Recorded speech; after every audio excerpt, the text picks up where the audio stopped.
Hello everyone, আজকে থেকে শুরু করছি একটা নতুন ট্রাভেল সিরিজ। তো আমরা ঘুরতে গিয়েছিলাম শিটংয়ে। আর আমরা যে হোমস্টেটায় ছিলাম তার নাম ছিল শিটং গ্রিন হিল হোমস্টে। এখানে টোটাল 4টে ঘর আছে। আর এটা হলো ব্যালকনি থেকে ভিউ। পরের দিন কাঞ্চনজঙ্ঘা দেখা গিয়েছিল, তোমাদের সাথে ডেফিনেটলি শেয়ার করব। আর এরপর আমরা চলে গিয়েছিলাম আমাদের লাঞ্চ করতে। আর এখানে দুজন কুক এত অসাধারণ রান্না করে। যাই হোক, সেদিন মেনুতে ছিল ভাত, ডাল, পাঁপড় ভাজা, আলু ভাজা, বাঁধাকপির তরকারি আর এগ কারি।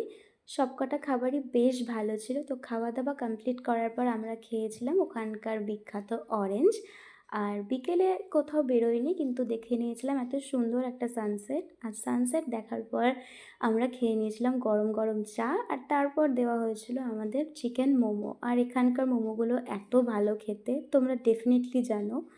তো মোমো খাওয়ার পরে এতটা টেম্পারেচার ফল করেছিল যে আমরা লিটারালি কাঁপছিলাম। তো আমরা ওই কাঁপতে কাঁপতে ডিনার করতে গিয়েছিলাম। ডিনারে ছিল একদম গরম গরম ভাত, আর যারা ভাত খাবে না তাদের জন্য ছিল রুটি, চিকেন কারি, ডাল আর আলু ভাজা। আমি চিকেন কারি দিয়ে ভাত খেয়ে উঠে গিয়েছিলাম। সো দেখা হচ্ছে পরের ভিডিওতে, সাথে থেকো।